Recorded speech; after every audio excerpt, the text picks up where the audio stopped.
1879 ýylyň başynda ahal eýlemek üçin harby ýörüýüşi guramak barada padşah hökümeti karar edýär.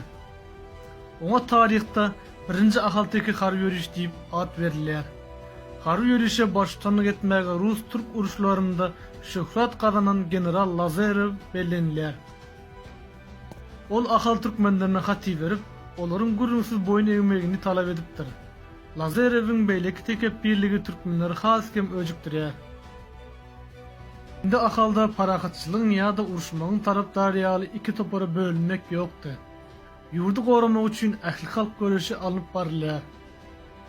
Uruş hopunyň awanyp gelýändigini sebäpli ahal türkmenleri Aşgabat owasynda gyssaly maslahat geçiripdirler. Onda ýurdu düşmanlar goramak meselesine garalypdyr. Maslahata Nurerdi han gatnaşmandyr. Sebäbi ol şol wagt marda eken. Onuň ýerine ahalda baş hanlygy ogly Berdimlat han alyp barypdyr. Oňa geňeşdar we kömekçi edilip Oraznamет han we Guramdat işan bellenipdir. Maslahatda ýurdu goramak üçin düşmana bir gaýtul bermek barada karara gelinýär.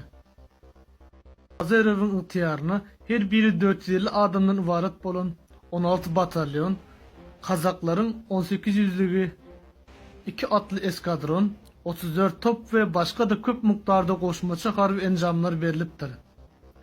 Ol Hazar dengiziniň kenaryna gelip, uşuny gyssaly uruşa taýýarlamaga başlapdyr.